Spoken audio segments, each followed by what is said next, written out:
Ladies and gentlemen, this show here is a Friday show. I'm just here as a guest host because she's absent today. Not feeling good, a little under the weather. But anyway, this is the point I want to make. The point is, can you live with your decisions? That's the name of this show. And the decisions you make, you understand me, only you can make them. And they actually affect your life. You make decisions all day long. You make decisions all the time. You know what I mean? And can you live with those decisions that you make? And decisions that you've made in the past that determine who you are and where you came from and why you are what you are today have things to do with decisions that you made.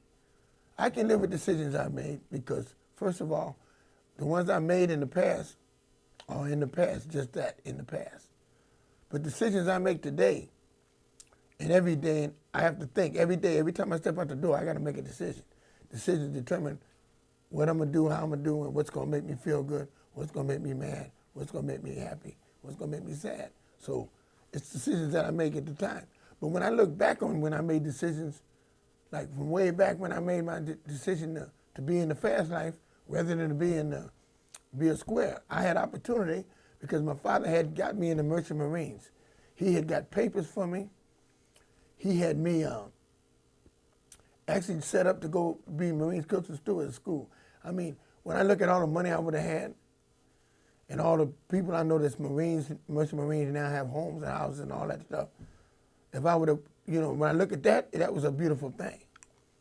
It could have been if I made that choice.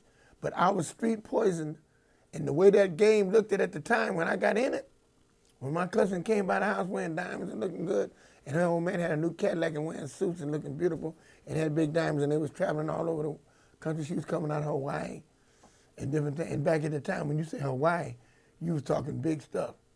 You know what I mean? Dressed the way she was dressed and had a little sports car. I mean, that influenced me more so I cannot be disappointed behind the decision I made because at the time, that looked better to me. I wasn't thinking rational because I was already street poisoned. If I hadn't been street poisoned, I probably would have been a Merchant Marine like my father was. He was a Merchant Marine, and he wanted me to follow his footsteps. But that wasn't the choice I made. And through that choice, I've had repercussions, and I had things happen. But who's to say that I can't blame it on the downfalls and the things I had? I really enjoyed the game, and I enjoyed what it was all about. You know what I mean? When I was drinking and doing all that stuff that I did, which was hindrance to me. But who's to say if I would have made the choice of being a Merchant Marine and I wouldn't have had setbacks in that occupation? Because if you inherit the gene of alcoholism, who's to say that instead of me being, a pimp and having obstacles, and that's in the fast life playing and having to reap the riches of the life, in that respect, who's to say if I would have been a Merchant Marine? Just say if I'd have made that choice, right? I would have probably got a wife because that goes along with having money and being in the service. You know what I mean? I would have met a square woman, been with her, been on the ship, drinking and then bam, like my father, he was drinking and steady messing up, but he had a good woman. That's why I said she stayed with him 47 years. He was forced to have a good woman. But a lot of them cats lost their wives, you understand me, being on the ship and had all them girlfriends. That was all they wanted for was money. All them people wanted was money. These women was with them because they had good jobs and was with them for money, right? Who's to say if I made that choice that I would have been any happier than I was in what I did? Because money remember, money does not make you happy. Money just make you have more troubles and be involved in more situations. You might have more material things, but then that's not to say you'll be happy. So I'm not disappointed in the life I chose because it's repercussions in that. If I made that decision, I would still be in a situation to where I would have to be responsible. And by drinking, because that would lead to drinking, at that time, say the same groundwork I had with drinking with my father and stuff, that was before I decided to do either one of these things. Pimp or be a Merchant Marine, right? I had already was drinking alcohol with him and stuff. So I would have did the same thing he did, drank on the ship, you know what I'm saying? And who's to say I would have lost the job, or who's to say I would have, messed up marriages or whatever I'd have got involved in, who's to say I would have been, what would have happened in that respect if I would have took that route? If you're not doing right in whatever field you're in, if you're not being responsible and handling your business, you're going to have negative effects on either end. It's up to you to make the decision to be a better person. So I still would have had to go through some experiences. Even if I'd have chose that field as making that decision, I still would have had to choose to make my life better and greater. I would have had to learn the lessons just as well as I learned them in the fast life. That's why I said that who's to say that, some things would have happened then. Drinking and driving, you know what I mean? All that stuff went along with him. My father drank that. He was just lucky. A lot of things didn't happen because it wasn't skillful for the things he did when I seen how he lived. You know what I'm saying? I wouldn't want to live like he was living as far as even though he had the material things and had all that. I wouldn't want to be in that situation with the drinking because I don't think he ever did totally stop until he got sick. But I'm saying that the only way you really get happiness is in sobriety and being in control and understanding things. And he did not learn that earlier in life or later. You know what I mean? I don't know. Like I said, if you learn that stuff when you get sick, then you really ain't really appreciated life for what it fully is because you have to live life on life's terms. You have to be clean, smooth, so be in your right state of mind. Being sick is not in your right state of mind. You understand? Because it's the end.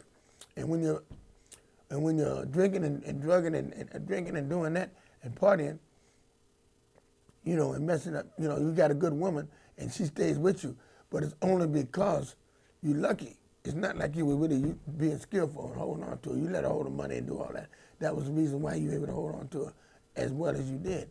And you were a good father to a degree. But the point was you was absent from me most of my life. You were on the ship. You know what I mean? Doing your own thing. It wasn't like you was a father that was right there. So that's why I didn't know how to be a father that was right there because you were not right there. But it's okay. Because I'm thankful for what I have and for what I went through and how I was living. Because I had a 100% good mother. So it's like everything was balanced and I was a good person. But the point of it is, between the choices I make as far as being in the game and being in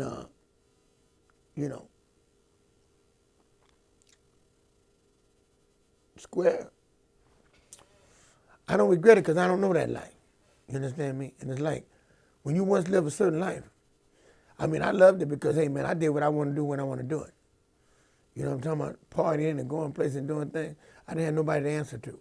I did what I did. And when I come with a broad, you understand what I'm saying? She did what she was supposed to do. It was like the game you was in complete control. At that time, a black man was the ultimate player when he was a successful pimp. So it's like that's what he wanted to do. At that time and age, that was what was happening. So at that time, that's why I was easy to get influenced to doing that, because working for the white man was something I didn't want to do. A true player did not work for the white man. He didn't give up at the end of the game and do it. He didn't do it no time. Not if he's 100% player. So I was up under them rules, man, where I was true to the game all the way to the end. Right now today, I play for the money. Played for the money my whole life, so I don't regret that decision that I made. But it's people that make decisions, like my child. Like I said, my father was absent, so I was absent from being around my daughter. I didn't be around. It's been 20-something years. I haven't seen her in 20-something years. And it was a situation where I got out of jail and they wanted me to see her. She had 3 kids. It's the last I've seen her. She had I had 3 grandkids, and her old man was drinking like I was. He had old age. I was supposed to be going to work. White man acting black. I seen him. I told him, I said, look, you're going to lose your wife just like I lost her mother. Bam, because I know what caused me to lose what I lost. But the point of it is, after that situation, I knew I did not want to be a part of that because I hadn't been in it and I was trying to clean up. I didn't need no headaches. I didn't need nothing to get me drunk again. I wanted to stay clean and sober. So I wanted to do, that was my choice to be who I wanted to be. And being a father at that time and a grandfather was not on my menu. I know it ain't right and it's wrong, but that's the decision that I made. Like I say, you make decisions all the time. And I chose to do that. And I'm not regretting with the choice I made. People don't understand me. Oh man, don't you miss your daughter? Don't you miss this? Don't you miss that? No. When I was with her and I was doing good, I bought her the best. I spent $300-400 that time for a purse, a Coach purse and all that expensive stuff. I buy expensive things for her and did all that. Then when I was with my broad and I was doing bad, I was with the black girl, the one that Sharon, the one that took me to my mother's for Mother's Day, when I was with that woman, if you heard me mention on another show, when I was with her, we was living in Federal. My daughter came there. My daughter was there for the money, for the financial gain. She wasn't there, and she said, "What wrong, Daddy?" She called her mother and told her, "You ain't got the money you used to have." He don't have the money. She didn't care for me and appreciate me for who I was. That right there, when she did that, hurt me. You understand? Because I didn't have a financial thing, but we was doing the best we could. And she was a spoiled brat and didn't act right. You understand? She was 20-something years old, pregnant with her first child. So what happened was, she left my house. My sister had a big house in Antioch. She goes there to stay with her because she doing good. Just to try to get some money and be able, that's evil. That ain't right. When she did that, I said, no. I know I messed up down the line and raising me and her mother together was in on that. That was both our faults. But we can't change that. But that's the decision we make, and we was both in the fast life. So that's what that fast life will do for you when you try to mix square shit with fast life stuff. That's why I say you got to be 100. You can't be nicking and knacking unless it's, like I said in my pimp feud, I said, well, you know, I marry a hoe because, boom, you relating to that situation, you're going to raise the kids, and you're still going to be a pimp, and the bro's still going to be a hoe. And you know what I mean? In retirement, that's the next level. That happens. See, you keep it 100 in the game, and that's all I know. But see, when people squares hear me talk about the situation with me and my daughter, they really don't understand.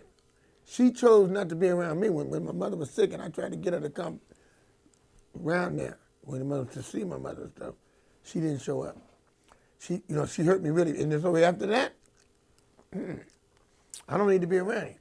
When you went around me when my mother was sick, your grandmother loved you and took good care of you, and took care, wanted to take care of you. You understand me, throughout your life, and you feel like that? No, hurt me ain't nothing but when you hurt your grandmother. That's why I said I didn't care because I didn't have no feelings when it came to that. You know, I'm hard anyway because I'm in the streets. I'm in the street game. So all that sentimental stuff, you understand me, didn't affect me at that time. I wasn't thinking. But so when people tell me about that now, they try to bring it up to me now about how you feel about it. Well, the decision I made, I don't deny the decision, and I'm sticking to it. You know, it was a choice I made, and I continuously. And believe me, it's not affecting me. I'm looking after me right now.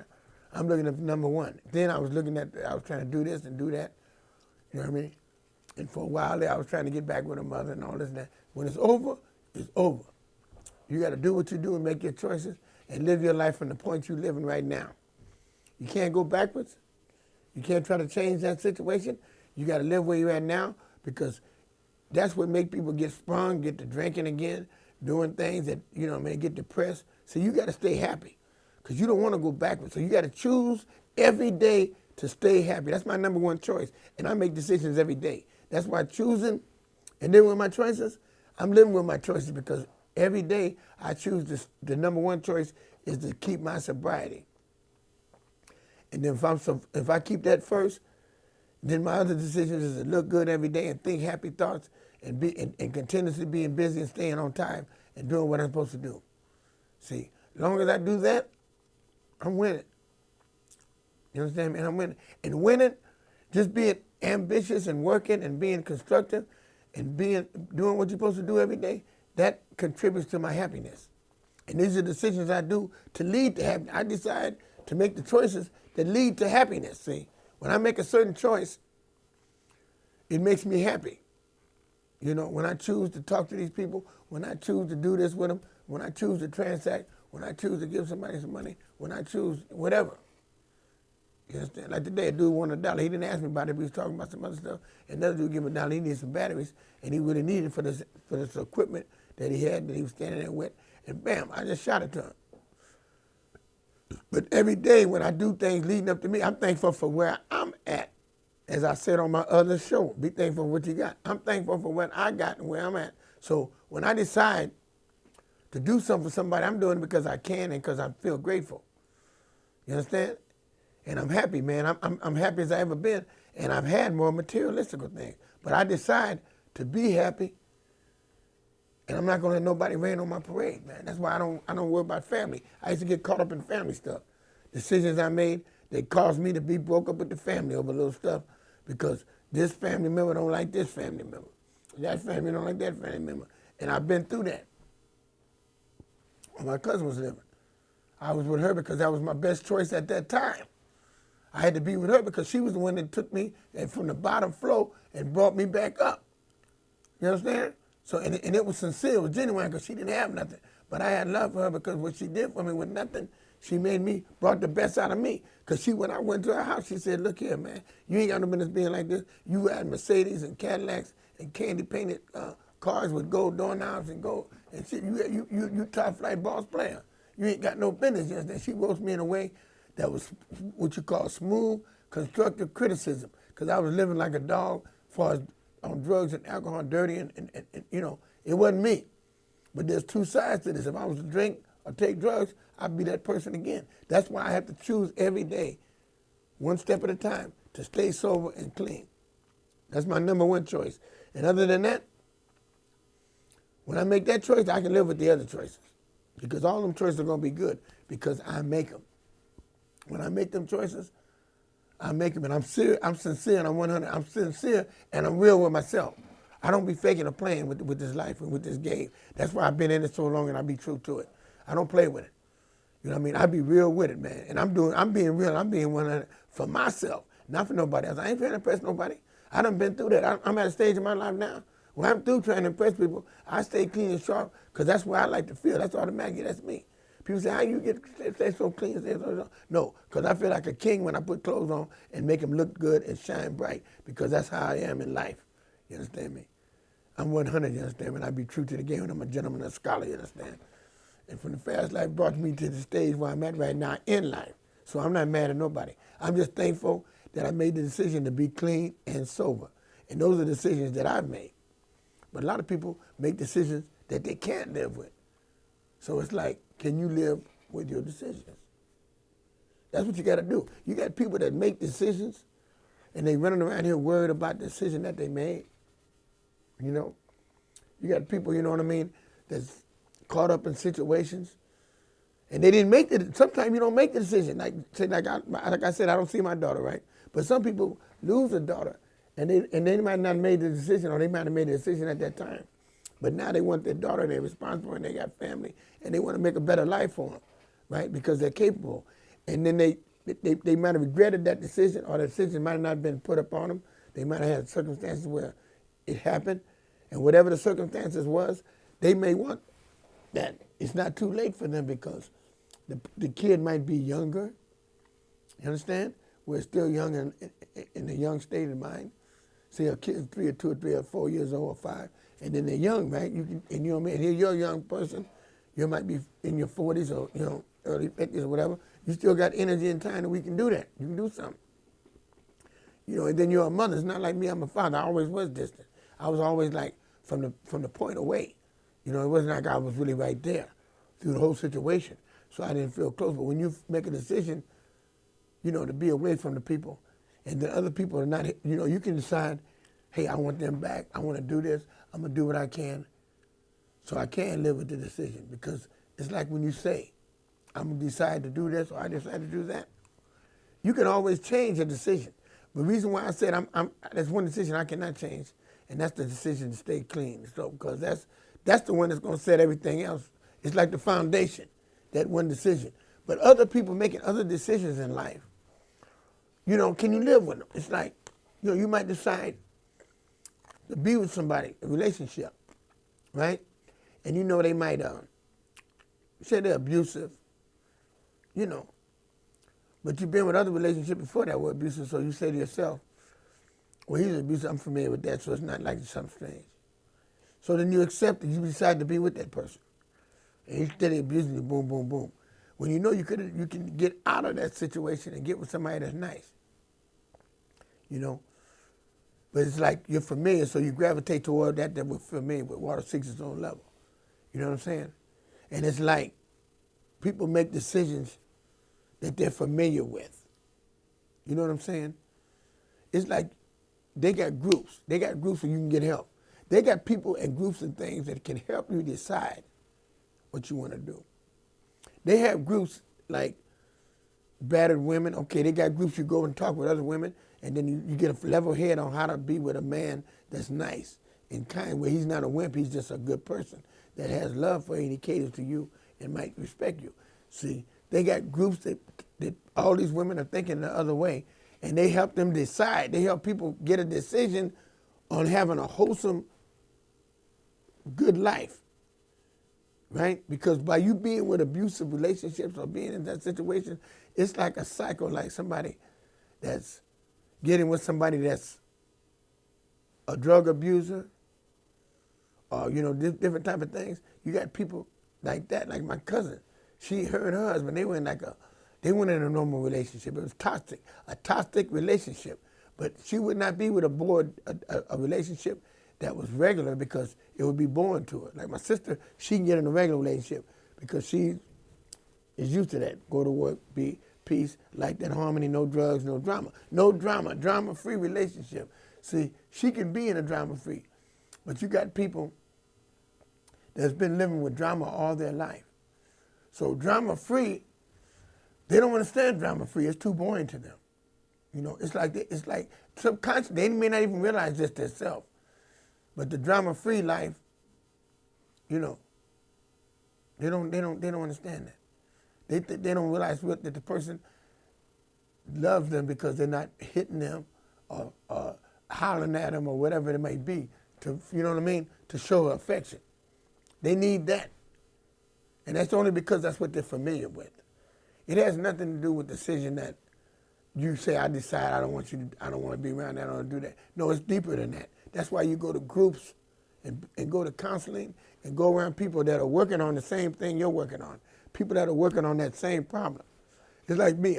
I got a drug problem, alcohol problem. So I go to NA and AA, right? Well, they got these people that are being abused or been abused in the past and don't want that abuse no more. When they get tired of being in that situation, then that's where they go. But some of them are lonely because they don't get with that and they steady looking for that. They'll see a person and seek a person out, and it'll be the same person that they'll start liking those attributes of the person that's an abuser. They may not even realize it, but that's what they're gravitated towards, certain things and mannerism and the way they act, and it'll turn you on, like. You know what I mean? And you gotta eliminate that. Because I've seen movies, Lifetime movies that talked about, not only talked about it, I actually seen it. And it was like, hey, it was abusive situations and the women wouldn't leave and they were liking it. It's a difference. Let me tell you, it's a difference when you check abroad for something she does wrong and you may have to, and she don't listen to you and you may have to strike her. You know what I'm saying? It's a difference in when you do that other than when you constantly whipping a woman and constantly beating her and you're constantly doing that because you are an abuser. It's a difference. You know what I mean? And it's a difference. That's in the black household. I don't know how white people think, but this is within black people. It's a difference. You got to get respect. Women disrespect you, you got to check them because, you know what I mean? You can say so much, but that's how we black people do. So it's a difference in other cultures. So if everybody's in an intercultural thing, sometimes I don't know how they would look at things. But I'm just saying that the bottom line is you make your decisions and can you live with them? You got to live with them and you got to accept them and you got to know what's right and what's wrong. And it's more of how you feel. See, when you make a decision, it's how you feel. Because nobody else can live with your decisions. You have to live with them, not nobody else. You live with your decisions. So when you make a decision, you have to live with it. See, a lot of people don't understand. They be hostile and angry, and you know what I mean? Hey, it's not the other person. You got to check your own self and say, why are you feeling this way? You know what I'm saying? And get professional help. Because if somebody's treating you good all the time, and you're not, and you're causing anger, it's because you missing whatever you had that made you feel worthy, or whatever you feel some way. Sometimes you need professional help when that happens. I'm not saying anybody particular. I'm just saying that you make a decision. Can you live with your decisions?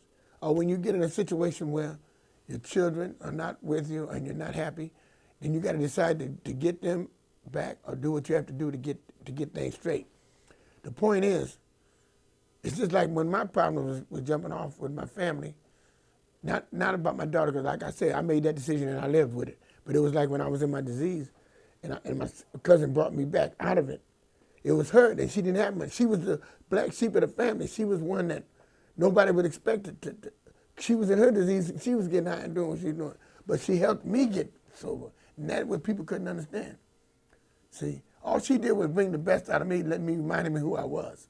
Because she knew me, she the one that turned me out of the game when I was 16. She the one I brought my first home to that was bad with it. So she knew me for who the real boss player that I am. See, she the only one who knew that. Other people in the street see me drunk and tore up, they didn't know who I was. Or they forgot it, they didn't respect me. Because they said, well, he just made it, he just had a Cadillac, he had that shit for a minute. They didn't know my real history, is that I'm a Trojan and you understand me, a gladiator in the game, man, a giant. You understand me? They didn't know my real footsteps. My cousin told me when she told me, being my mentor from the beginning, man, I snapped back like it's a thing to do. It's like I went to therapy and AA and AAA and everything and NA and all that.